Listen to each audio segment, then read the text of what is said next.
Les vraies voix Sud Radio, 17h-19h, Philippe Rossi. Les vraies voix sur Sud Radio, place à notre grand débat qui a commencé en coulisses. Fawzi Lelouch, Philippe Bilger et Stella qui débattent tous ensemble. Le Tour de France qui est machiste et polluant. Voilà ce qu'avait dit il y a quelques jours le maire écolo de Lyon, Grégory Doucet. Eh bien, le week-end dernier, c'est Jacques Boutot, élu écologiste de Paris, qui a à son tour dézingué la grande boucle. Selon lui, le Tour de France vend du rêve à des chômeurs. Ils sont devant leur télé à rêver à des exploits de type hyper dopé. Les écolos méprisent-ils les adeptes et amoureux du Tour de France? Le 0826 300 300 va vous écouter dans quelques instants. Et puis les votes sur les réseaux sociaux, vous continuez de voter, Twitter, Facebook. Pour l'instant, vous êtes plus de 80% à répondre oui à la question. Sud Radio, les vraies voix. Le débat est ouvert. On en débat avec nos vraies voix, évidemment. Philippe Bilger, Fawzi Lelouch, Stella Kamga et puis notre invité. On va l'accueillir tout de suite. C'est François Thiollet, délégué au projet Europe Écologie Les Verts. Bonsoir François. Bonsoir. Bonsoir à vous François Thiollet, merci d'avoir accepté notre invitation, merci de débattre avec nous tous. Tiens François, il y a quelques jours, Christian Prudhomme, le directeur du Tour, a pris la défense de son Tour de France, accusé de polluant et machiste par le maire de Lyon. Écoutez ce qu'a répondu Christian Prudhomme. Quand on va dans les fonds de vallée, on sera samedi en Haute-Saône à la planche des Belles-Filles, 35% de chômeurs en fond de vallée, des gens qui baissaient la tête et qui la relèvent. Ils font le contraire du champion cycliste, baisse la tête, t'auras l'air d'un coureur. Grâce au Tour, ils relèvent la tête parce qu'ils voient leur village, Plancher-les-Mines dans la Haute-Saône, ils voient leur village qui est montré dans le monde entier et ils sont fiers. Voilà ce qu'a expliqué, en tout cas comment s'est défendu le directeur du Tour, Christian Prudhomme. Écoutez maintenant la réponse de Jacques Boutot, élu écolo de Paris. Il est là pour faire rêver les Français, donc il les fait rêver, il fait son job. Il leur file des gadgets inutiles, il leur vend du spectacle, n'empêche qu'on leur donne pas de boulot en attendant. Bon. Et en attendant, ils restent calés devant leur télé à rêver à des exploits de type hyper dopé. Qui ne gagnent que parce qu'ils se font changer leur sang dans des cliniques. Bon, vous voilà la passe d'armes entre Christian Prudhomme et surtout la réponse de Jacques Boutot, élu écolo de Paris. François Thiollet, franchement, est-ce que les propos de votre collègue Jacques Boutot vous choquent? Le Tour fait rêver des chômeurs. Ils rêvent en voyant les exploits de type hyper dopé sur leur canapé. Est-ce que ça vous choque, François Thiollet? Je pense que de le dire comme ça, c'est pas la meilleure manière d'aborder le sujet. C'est clair que l'enjeu, c'est de pas tomber dans la polémique, ni de tomber dans la caricature d'un côté comme de l'autre, de mettre tous les coureurs cyclistes dans le même paquet et de mettre tous les écologistes dans le même paquet en retour. La question, ce que veut évoquer Jacques Boutot, c'est la question du sport-spectacle. C'est la question du pain et des jeux, c'est de donner du spectacle. C'est vrai pour le cyclisme, c'est vrai aussi pour le football, c'est vrai pour les Jeux Olympiques, tous les grands spectacles en fait, qui finalement sont aussi prodigués pour faire plaisir à l'ensemble de la population, pas spécialement les classes populaires, mais l'ensemble de la population. C'est la logique un peu hyper consumériste de nos sociétés qui pousse à ça. Et l'enjeu pour les écologistes, c'est pas de dire il faut arrêter ça tout de suite, c'est de dire que pour ces événements sportifs, Tour de France, championnat de football, Jeux Olympiques, il est important aussi de les questionner sur leur impact écologique et comment on peut les transformer pour ça. On va demander à nos vraies voix s'ils ont été choqués par les propos de Jacques Boutot. Philippe Bilger, est-ce que ça vous choque? Je ne les trouve pas choquants, on a le droit de tout dire. Je les trouve inapproprié, déplacé. Un peu trop sarcastique. Ouais. Et il y a plusieurs choses, je vais essayer d'aller vite. On a un gilet jaune parmi nos chroniqueurs, et comme le disait, j'ai oublié, monsieur François Thiollet, ouais. François, eh bien, à une certaine époque, on avait vraiment l'impression qu'on proposait au peuple français des jeux sans le pain. Hein, la condition était dramatique. Deuxième élément, moi je comprends tout à fait que moi j'admire les coureurs du Tour de France pendant le Tour. Ensuite, j'ai de grands doutes sur la qualité des performances et sur le fait qu'évidemment, je pense que le dopage est inscrit dans beaucoup de destinées sportives. Et troisième élément, je peux comprendre ce que dit monsieur Boutot, mais il ne faut pas oublier que ça n'est pas seulement ça. Il y a un lien populaire dans le Tour de France, il y a un engouement qui n'est pas fin, il y a quelque chose qui, en effet, fait plaisir au peuple. Et je ne vois pas au nom de quoi on se permettrait de tourner en dérision ce qui plaît au peuple et qui constitue peut-être, en effet, un bonheur de rechange. Fauzi Lelouch, sur les propos de Bouteau, et après on va revenir sur les propos du maire de Lyon, le Tour de France qui pollue et qui est machiste, mais sur les propos de Bouteau, voilà, le Tour de France est là pour faire rêver des chômeurs assis sur leur canapé. Non mais franchement, moi je me rappelle petit, mon grand-père, c'était une institution, le Tour de France, ils sont habités à Orange. Il n'y avait pas une année où on passait pas à l'endroit où ils allaient. On y allait en famille. On le regardait à la télé. C'était le rendez-vous de l'après-midi de l'été. Juste parce que, à l'époque, c'est vrai, ce sport était encore plus mis en avant que le football ou que d'autres sports motorisés. Et mon grand-père adorait le football, adorait le tour. Le cyclisme. Ouais, il a été cyclisme lui-même. Ouais. Et franchement, moi, ça m'a donné envie aussi d'en faire. J'en ai fait. Et je vois en ça plutôt quelque chose de populaire, quelque chose qui rassemble, un événement de l'été. Et en même temps, toutes ces belles régions, c'est tout ce qu'on voit, les paysages. Moi, j'avais plaisir à le suivre parce que ça me faisait rêver. Et moi, je sais pas, mais ce qu'on peut regretter peut-être au niveau du Tour. Alors, je pensais qu'au début, ce sujet, c'était lié à la pollution. Effectivement, que là où il y a le passage du Tour, souvent les bords de route, elles sont pas toujours propres parce qu'il y a eu des gens qui manquent de civisme et qui salient un petit peu les abords. Et il y a des tas de prospectus, des tas de gadgets, des tas de trucs qui sont balancés, des bouteilles. Mais au-delà de ça, franchement, il faut même le préserver. Et je dirais, moi, en tant que gilet jaune, pas ce tour-là l'année dernière, j'ai voulu vraiment assister à l'arrivée du Tour. J'avais acheté un maillot jaune. Je me suis fait arrêter 2 fois parce que j'étais reconnu en tant que gilet jaune et interdit sur les Champs-Élysées. Et pour moi, c'était vraiment aller sur l'arrivée du Tour parce que sinon, j'aurais pu aller voir le parcours en province. Ça aurait été avec un grand plaisir. Franchement, et ça permet de parler des régions et des gens des régions et on découvre. Et pardon, Stella, excuse-moi, juste un mot.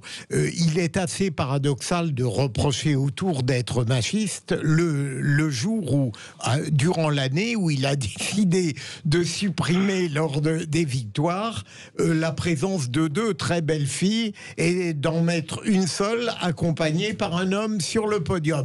C'est un point dérisoire, mais n'empêche qu'il y a eu un progrès qui a été voulu sur ce plan-là. Tiens, Stella, et avant de vous redonner la parole, François Thiollet, juste l'avis de Stella sur le Tour de France et toutes les critiques de la part des écolos machistes qui polluent, Tour de France qui ne fait rêver que les chômeurs. Stella, est-ce que les écolos vont trop loin? Oui, pour moi, ils vont trop loin et je vais partir par étapes. Première étape, quand ils disent que c'est un Tour de France machiste et que il faudrait organiser un Tour de France féminin, je pense ce n'est qu'une idée parmi tant d'autres. Ils n'ont qu'à organiser le Tour de France féminin. Le fait qu'on n'organise pas le Tour de France féminin ne veut pas dire que le Tour de France est machiste. Moi, j'ai une expérience en tant qu'hôtesse d'accueil et le rôle des hôtesses, c'est la bienséance et de faire que tout le monde qui vient reçoive un sourire, un accueil chaleureux et tout. Ça n'a absolument rien de machiste. Mais évidemment, oui, j'ai même postulé. C'est juste qu'avec les mesures barrières, les restrictions, tous les événements sportifs ou autres qui ont été organisés cette année ont été en quelque sorte un peu modifiés, mais ça n'a rien de machiste et encore moins de sexiste. S'ils veulent organiser le Tour de France féminin, comme je sais pas moi, la Coupe du Monde féminine organisée, football féminin organisé, ils peuvent très bien le faire. Il y a personne qui les empêche de le faire. Donc à un moment donné, il faudrait qu'ils arrêtent. Maintenant, pour dire que le Tour de France est polluant et que voilà, je sais pas moi, ça orchestre des papiers par terre, des ceci, des cela. Je pense que tous les événements le sont. Dans ce cas, est-ce qu'on va arrêter, je sais pas moi, d'organiser des concerts, d'organiser des rencontres PSG, OM ou L? Est-ce qu'on va arrêter d'organiser les Coupes du Monde, les matchs de tennis, Roland Garros, c'est tout ce que ça comporte, sous prétexte que des personnes vont venir jeter des poubelles, ceci. Je pense qu'il y a un dispositif qui est mis en place pour nettoyer après chaque événement qui est organisé. Donc encore une fois, c'est un prétexte fallacieux. Et pour conclure en parlant de l'argument comme quoi c'est là pour distraire les chômeurs et tout ça, je pense que cette phrase franchement est anti-patriotique. Moi déjà depuis le Cameroun, nos parents nous forçaient, bon on m'a dit nous forçaient, mais il y avait une chaîne que nous on regardait qui s'appelait Euronews, où on voyait le Tour de France pendant toute une journée, ça tournait en boucle et on n'avait que ça à la télé. Moi, j'ai rencontré Monsieur Bernard Carayon qui a accueilli une étape du Tour de France et je lui ai dit clairement que pendant le week-end où c'est passé à Lyon, j'étais trop mal à l'aise et j'ai très mal vécu la chose parce que les transports étaient arrêtés et donc ça m'a fait marcher à pied. C'était uniquement ça, ma raison, et puis il s'est moqué de moi, mais il m'a dit que cet événement-là, c'était un événement patriotique qui rassemblait les Français. Sans compter toutes les retombées économiques du Tour de France. Ça fait quand même 190 pays, ça fait quand même 190 pays qui diffusent cet événement-là et ça fait des millions et des millions de téléspectateurs. Donc encore une fois, je pense que les écolos ont voulu communiquer, ils ont mal communiqué une fois de plus, peut-être pour être à la mode ou je sais pas, pour faire un buzz, je sais pas trop. On se demande vraiment où est-ce qu'ils veulent aller. Tiens, on va donner la parole à François Thiollet, délégué au projet Europe Écologie. Les Verts, vous entendez tout ce qu'on dit, les vraies voix, et la dernière, Stella, voilà, qui trouve que vous allez beaucoup trop loin. Elle a raison, Stella, quand elle dit à ce moment-là, il faut arrêter les matchs de foot, PSG-OM, Roland-Garros. Il y a beaucoup d'incivilités, beaucoup de gens qui polluent. François Thiollet aussi. Merci. Alors, personne n'a dit qu'il fallait arrêter le Tour de France et personne n'a dit qu'il fallait arrêter les grands événements sportifs. Ce que je vous ai dit, c'est que ces grands événements sportifs, qui sont des traditions, qui font partie du patrimoine, et moi le premier, je suis allé assister il y a 3 ans à l'étape du Pla d'Ader, et quand vous êtes sur le bord de la route, vous constatez qu'en fait, ce que jette littéralement la caravane du Tour, c'est des milliers de goodies en plastique qui sont fabriqués en Chine dans des mauvaises conditions et qui restent. En effet, il y en a beaucoup, les gens les rattrapent et puis ça reste sur le côté. Voilà, clairement, il y a un truc qui pollue. Et là, il y a un travail à faire auprès de la caravane, auprès des organisateurs, pour faire en sorte que cette caravane soit pas quelque chose de polluant. C'est ça la demande qui est faite, c'est de dire que le Tour de France doit se poser des questions dans la manière dont il est organisé. C'est peut-être pas la peine d'avoir 3 fois plus de voitures que de coureurs. Là, il y a aussi une réflexion à avoir. Mais il faut avoir la même réflexion sur les grands événements sportifs, il faut avoir la même réflexion sur leurs grands festivals de musique. Il y a quelques années, sur les festivals de musique, par exemple, il y avait des plastiques qui étaient jetables. Aujourd'hui, la question des verres réutilisables sur les grands événements, c'est plus une question. Et sur la question du sexisme, le problème, c'est pas tant qu'il y ait des hôtesses. Et je vous rappelle qu'ils ont retiré les hôtesses parce qu'il y avait déjà une première polémique avec les écolos de Rennes. Et c'est suite à ça qu'ils avaient retiré les hôtesses. Le problème, c'est que quand les femmes, dans un événement sportif, n'ont que ce rôle-là, et que la question de l'hôtesse, ça peut être très bien aussi des autres, ça peut être des métiers qui peuvent exercer de façon mixte. Ce que les écologistes veulent faire, c'est déclencher le débat.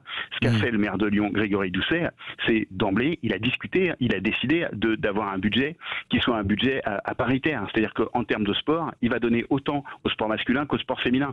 Je me suis battu des années, moi, dans ma municipalité de Blois, pour qu'on donne autant au sport masculin qu'au sport féminin. À chaque fois, j'ai perdu parce qu'on m'a dit « Ah oui, mais en même temps, les filles, elles n'ont pas le même niveau que les garçons, etc. » Pourquoi C'est très simple de poser ces questions-là. Et en effet, c'est très bien. ASO a décidé d'organiser, à partir de 2021, le Tour de 2022, je crois, le Tour de France féminin, dont acte. Alors on va en parler. On va en parler en 2022, donc le Tour de France féminin. On va en parler. On va poursuivre le débat dans quelques instants. Voilà le Tour de France machiste et polluant pour Grégory Doucet, pour cet élu écolo du 2e arrondissement de Paris et qui a dézingué le Tour de France à son tour. Il s'appelle Jacques Bouteau. La grande boucle vend du rêve à des chômeurs et la question que l'on vous pose: les écolos méprisent-ils les adeptes et amoureux du Tour de France? Pour l'instant, c'est un grand oui à 92%. Vous continuez de voter, puis j'aimerais vous entendre sur le sujet. Évidemment, vous sentez-vous méprisé par les écolos? 0826 300 300. On revient dans quelques instants. À tout de suite. Philippe Rossi. C'est le retour des vraies voix sur Sud Radio et on poursuit notre grand débat. Le Tour de France machiste polluant pour Grégory Doucet, le maire de Lyon, le maire écolo de Lyon. Petite sortie du maire, c'était il y a quelques jours, et le week-end dernier, bien Jacques Bouteau, ancien maire écolo du 2e arrondissement de Paris, qui a à son tour critiqué le Tour de France. Selon lui, la grande boucle vend du rêve à des chômeurs. Ils sont devant leur télé à rêver à des exploits de type hyper dopé. La question que l'on vous pose ce soir: les écolos méprisent-ils les amoureux du Tour de France? Un petit point sur les réseaux sociaux. Pour le moment, c'est toujours un grand oui à 92%. Tiens, je vais vous lire quelques commentaires sur le compte Twitter de Sud Radio, et ils ne sont pas tendres avec les écolos. On en débat avec nos vraies voix: Philippe Bilger, Stella Kamga, Fauzi Lelouch, notre invité qui est avec nous, François Thiollet, délégué au projet Europe Écologie Les Verts, et puis vous, bien sûr, 0826 300 300. Sud Radio, les vraies voix. Prenez la parole. Bonsoir Jean-Philippe. Bonsoir. Bonsoir à vous Jean-Philippe, vous nous appelez de Paris. Alors fan du Tour de France, Jean-Philippe, adepte amoureux du Tour de France, Jean-Philippe? Pas du tout, mais, bon. mais je suis furieux. Ouais. Franchement, j'ai eu la pub pour me calmer un peu. Ouais. Je fulminais parce que je vais pas dire les écolos parce que je trouve ça méprisant, mais les écologistes, déjà l'écologie c'est l'affaire de tous déjà. Donc je suis pas en train de dire en disant les écologistes, je veux pas être méprisant parce que pour moi l'écologie ça devrait même pas être dans la politique, ça devrait être c'est l'intérêt général. Ouais. Donc voilà, c'est juste une introduction. Moi ce qui m'embête dans l'intervention effectivement de Monsieur Doucet et de Monsieur Bouteau et de Monsieur Bouteau, de Doucet-Bouteau, ouais. C'est que en attaquant le Tour de France, j'ai entendu et d'autres événements sportifs, mais c'est le Tour de France qu'on attaque. Et je pense pas que ce soit un hasard, parce que le Tour de France c'est quoi? C'est les valeurs de courage, d'effort, d'union nationale, de tradition. C'est un événement familial, c'est centenaire. Moi je pense qu'à travers le Tour de France, on nous attaque, on fait une guerre de classe. On attaque, on touche aux petites gens, c'est de la bobo-attitude, si vous voulez. Moi, le vrai problème que j'ai avec ça, c'est que les écologistes, vous l'avez compris dans mon discours, pour moi, devraient être, si vous voulez, au cœur de la politique. Et je pense que quand on vote pour des écologistes, ça devrait, et pardon encore une fois, hein, si je choque, mais il devrait être là plus pour peser sur les décisions politiques que pour incarner un quelconque leadership. Monsieur Denis, le maire de Tours, qui fait sa campagne écologiste, blablabla, et derrière qui construit un projet en dur et qui va faire déraciner, je crois, une centaine d'arbres, ou enfin un peu moins, enfin peu importe. Voilà, c'est en gros, je suis écolo jusqu'à ce qu'à un moment ça joue contre mon intérêt, et dans ce cas-là, je retourne ma veste. Donc, je sais qu'il faut, comme vous avez été élu, je sais que maintenant il va falloir en donner pour leur argent aux gens, mais les symboles, à faire des petites phrases, être dans cette politique de Twitter, de petites phrases, de lancement de débat, alors que dans notre pays, je rappelle quand même qu'il y a des sujets qui sont majeurs par rapport au Tour de France, on s'en fiche quoi. On a des questions majeures sur le nucléaire, sur les énergies possibles, sur les énergies non renouvelables. On a des débats stériles, alors qu'il y a encore des gens qui finissent pas les fins de mois. Je suis scandalisé aujourd'hui de ça. Et je vais vous faire juste une dernière petite remarque et je ne vous prendrai pas plus de temps. Oui, pardon. Mais je vais peut-être vous choquer, mais dans ce cas-là, il fallait pas me prendre à l'antenne. Mais ça me fait penser à Robert Ménard. C'est-à-dire, je vais l'expliquer rapidement, c'est-à-dire que c'est la politique de la petite phrase. On va faire croire, par exemple, au Biterrois, que le problème, ce sont les immigrés. On va faire des petites phrases, une fois qu'on est élu, on va donner un petit peu à manger, on va faire 2-3 mesures, un petit peu symbole, voilà. Et à la fin, on ne sait pas si Béziers va mieux, on ne sait pas si les comptes sont bien tenus, on ne sait rien. Et le type, il est réélu. Donc pardon, mais les écologistes là, quand ils font ça, ils font du clientélisme et c'est du populisme de bobo. Alors avant de donner la parole et la réponse surtout à François Thiollet, je voudrais juste vous dire que selon des sources concordantes à l'AFP, ça vient de tomber, une enquête préliminaire devrait normalement être ouverte pour des soupçons de dopage sur le Tour de France. Évidemment, on aura l'occasion de vous en reparler dans les prochaines minutes. François Thiollet, vous faites du clientélisme? Pas du tout. Enfin, et après j'entends bien la critique qui peut être faite sur des propos qui peuvent être assez mal formulés. Après il y a aussi le fait que les maires écologistes ne faut pas que parler du Tour de France. C'est parce qu'il y a eu une interview et quelques éléments qui sont montés en épingle. Il y a eu des très bonnes interviews de maires écologistes, en l'occurrence Éric Piolle, Anne Vigneault ou Léonore Monconduit, qui sont beaucoup plus équilibrés dans le ton. Malheureusement, on les a pas assez entendus. Sur la question, les écologistes ne s'intéressent pas que à taper sur le Tour de France et les grands événements sportifs. Pour prendre à la question il y a de la pauvreté, en effet, je vous donne l'exemple Léonore Monconduit à Poitiers. Une des premières mesures qui a été décidée, c'est de mettre en place les vacances pour tous. Dans d'autres villes, c'est plutôt sur une gratuité partielle sur les transports en commun. Dans la plupart des villes, c'est le fait de revégétaliser les centres-villes, les écoles, etc. C'est-à-dire qu'il y a plein de domaines dans lesquels on intervient. Après, voilà, il y a ces domaines-là aussi. Le fait de toucher au Tour de France, aux grands événements, c'est pas un acte antipatriotique, c'est parce que la communion du Tour de France, le fait que le Tour de France soit un événement sportif gratuit, enfin ça aussi c'est quelque chose de plutôt essentiel. Le Tour de France, tout le monde peut assister au Tour de France, ce qui n'est pas le cas de plein d'autres événements sportifs, ce qui est de moins en moins le cas d'ailleurs pour le football. c'est quelque chose qui est plutôt à préserver. En effet, ce qu'on demande nous, c'est ce que le Tour de France se questionne dans ses pratiques, dans son impact environnemental. Mais c'est vrai pour n'importe quel grand événement à portée nationale ou internationale. Philippe Bilger. Mais pourquoi, à votre avis, tout de même, si on relie un certain nombre de décisions prises par des maires écologistes, a-t-on le sentiment, à tort ou à raison, qu'il y a une volonté, non pas de provocation, mais d'effacement de tout ce qui constitue parfois des traditions, des histoires, des compétitions qui fait consensus d'une certaine manière. Est-ce que je me trompe ? Non, il y a une volonté de remise en question. Alors si l'autre question c'est la question de Noël, il y a une volonté de remise en question. Moi, le sentiment que j'ai en fait, c'est qu'on vit un peu ce qu'ont vécu les communistes. Vous savez, quand ils sont arrivés au pouvoir en 81, où on attendait les chars russes qui allaient débarquer à Paris. C'est un petit peu ça. Évidemment, ils sont scrutés. Sur l'exemple de Noël, un des trucs, mais c'est pas nouveau en fait. Tous les ans, il y a plein de villes qui mettent en place des patinoires extérieures qui sont des consommatrices d'énergie impressionnantes. Tout le monde est d'accord pour dire qu'on pourrait s'en passer. Mais il n'y a aucune ville qui, pour l'instant, revient dessus. Les maires écologistes, et c'est des trucs qu'on a défendus en n'étant pas maire, en étant dans les équipes. Et aujourd'hui, on dit ça, c'est des choses sur lesquelles ce serait pas mal de s'interroger. Ça ne veut pas dire qu'on ne veut plus fêter Noël. Ça veut dire que fêter Noël aussi, on doit se poser la question sur comment est-ce qu'on fête Noël. L'enjeu, c'est de trouver d'avoir des moments qui soient des moments festifs et des moments conviviaux, mais qui en même temps permettent de répondre aussi aux enjeux environnementaux. Merci à vous François Thiollet, délégué au projet Europe Écologie Les Verts. Et la question que l'on vous posait sur le compte Twitter de Sud Radio, les écolos méprisent-ils les amoureux du Tour de France? Eh bien, c'est un grand oui à 92%. Et puis pour clore le débat, je vous rappelle cette information. Selon plusieurs sources concordantes de l'AFP, une enquête préliminaire qui devrait être ouverte pour soupçon de dopage sur le Tour de France 2020. Voilà le Tour qui s'est terminé hier.